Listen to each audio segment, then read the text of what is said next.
Hello and welcome to What the Football. We are back again with yet another video, and before I start the video, please like the video and subscribe to the channel. Really appreciate it. Let's do an Arsenal versus Liverpool combined 11, because nobody on YouTube does an Arsenal versus Liverpool combined 11, do they?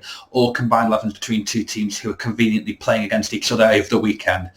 Arsenal, are they going to be title contenders? I think this game will be a great example of how good they are and where they're going this season. I think with Liverpool, it's very much the same, but in the opposite direction. Are they a top four team? Are they a team fighting for Champions League football? Are they a team fighting for the title?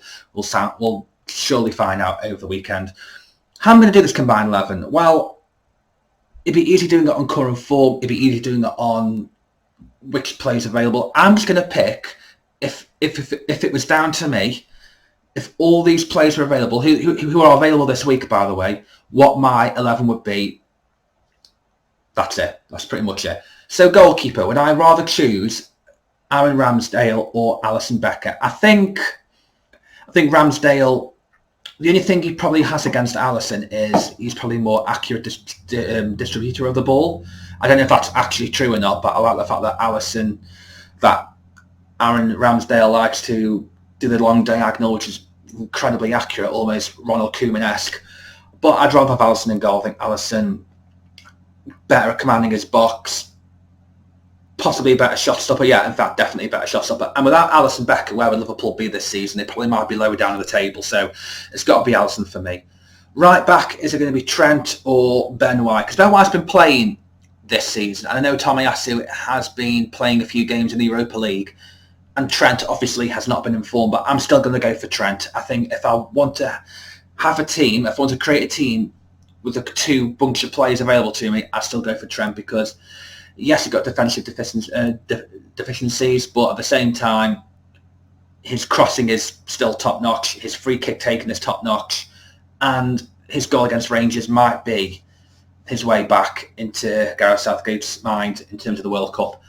Now, the back two. Now, undoubtedly, Saliba is one of them. I actually did put a comment on 888 Sport regarding my opinions on the top 5-6 best centre-backs in the league, and I put Saliba last. And the reason why I put Saliba last is because I think we're judging him too quickly as one of the best centre-backs in the country. A lot of Arsenal fans said I was deluded and I don't watch football because I didn't put Saliba as the best centre-half in the league. Guys, it's 8 games. Let's calm down. I'm going to judge him on this one, though, and put him in my starting 11 because at this current moment in time, I'd have him in my starting 11. And alongside him will be the most out-of-form centre-backs out of that 6, and that's Virgil van Dijk. I still think Virgil van Dijk's top-notch. I think he's at that stage in his career now, the stage that Rio was at, the stage where John Terry were at when I think that their form is their peak form is gone now. They're not going to be as good as they used to be.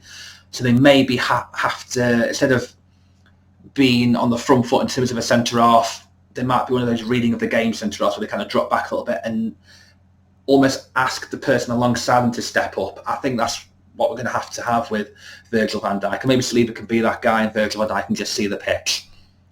Left back's a very difficult one because you've got Tsimikas, who's the Greek left back who's covering for the injured Andy Robinson. Or you've got either Zinchenko or Tierney.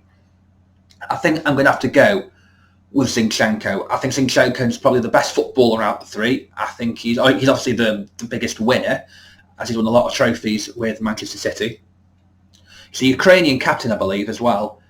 And he can play left back, he can play midfield, he can play as a winger as well, I believe. I think that's what he did at one stage.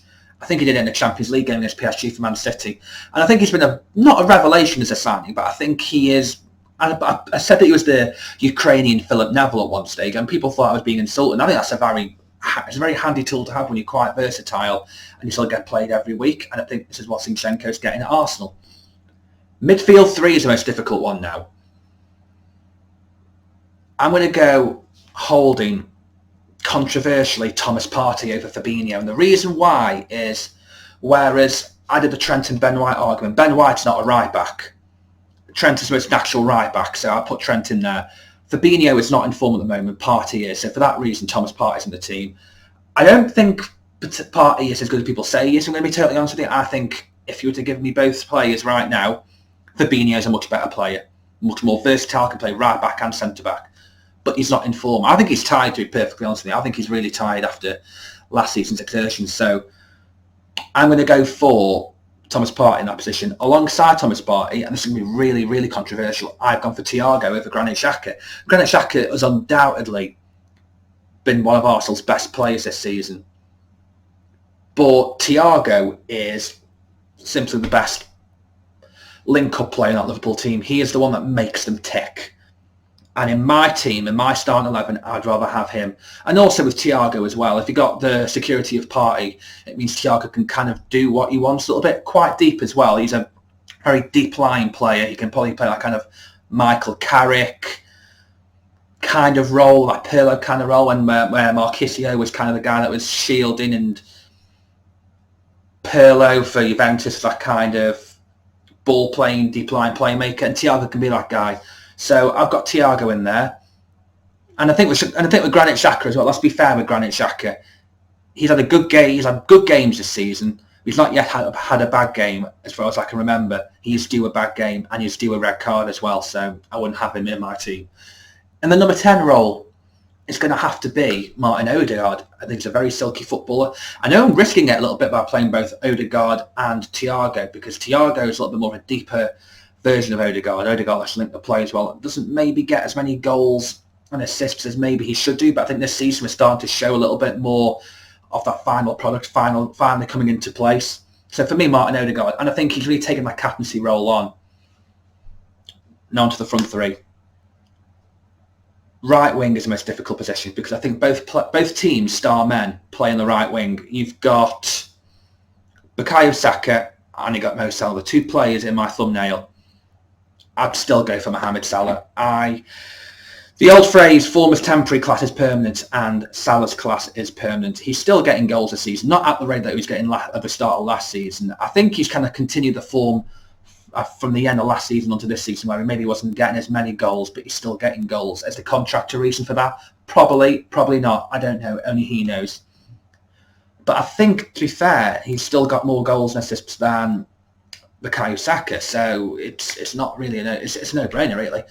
On the left, I'm going to go for Gabriel Martinelli, and this is a really difficult one because I think Saka and Salah have kind of not underperformed for their teams, but not maybe performed to the level that we're possibly used to. I think Martinelli and Diaz they're overcompensating for their partner on the other side's lack of form by being more informed than the other. And I think with Martinelli, he's really showing that he's coming into he's kind of becoming his own man now. He's he was in Saka's shadow for a couple of years, and now he's kind of out of the shadows into the light, and he's performing at a very good rate. Diaz, of course, bought as the replacement for Mane, maybe unknown to a lot of people, apart from maybe Klopp and Mane, because maybe Mane wanted to leave, and Jurgen Klopp bought Luis Diaz as the play to replace him. Maybe that was already always planned, but I think Martinelli, like I said, he's really shown top form this year. He's younger as well, and I think this is a player which, if he stays at Arsenal for the next 5 years, he's got a very, very bright future, especially if he keeps on playing the way that he has been. Now onto the strikers, and again, I'm sorry, this is a no-brainer. It's Nunez, Jesus, and Jota. I can't put Jota in there because he's not been playing as much this season. I really like Jota. I think he's a quality player, but I wouldn't put him in just yet because of his injuries. Darwin Nunez, I can't put him in there because as much as it's great having that supply line, you could be the best crosser in the ball in the world, but if Andy Carroll's up front for you, you're not going to get goals. And I think Darwin Nunez, he could prove me wrong. He could prove a lot of people wrong, but I'm not having him in this team. I'm going to go for Gabriel Jesus, who has possibly been the second best signing this season, after Erling Haaland, of course. He links the play up. He does that Firmino job where, yes, he gets a few goals, maybe not as many goals as maybe he should be, although he has scored, I think, about 5 goals so far this season, 8 games, which is a very good rate. But he links the play up as well. He's not that archetypal number 9 who gets goals on a consistent rate, and he might get a lot of goals, but he gives you a lot more than goals. He brings people into play. His movement's very good. He can play off the left, he can play off the right. You can see him in midfield. You see him tracking back. He isn't a number 9 where he just gets the ball and runs, because he's so much more than that. For that reason, he's in this team. Now on to manager. Arteta's young. He hasn't got that much experience. He's already got a trophy in the bag, but he's yet to to actually get Champions League football. Jurgen Klopp, it's a 7th season. We've heard about 7-season syndrome. I even mentioned it on a video. Look back on that one. I'm still going to go for Klopp. I still think Jurgen Klopp is the man. I think he's one of the best. He's still top 5 managers in the world. I'd rather have him managing. I think Liverpool have dominated quite a few games. They dominated the Palace game. They got hit on the break. I think against Brighton they were a bit lucky, to be totally honest with you, but they got back into the game. I think it's very easy to judge Jurgen Klopp because of what's happened previously. But like I said in my video a couple of weeks ago, he's still a top manager. But this is a big game for him. This is the test which really proves where he is in his career at Liverpool.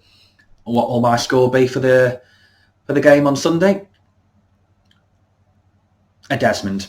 I think it's going to be goals, but I think it's going to be a really good game. Thank you so much for watching this video. Please like the video when you get the chance. Please subscribe to the channel. Have a great weekend.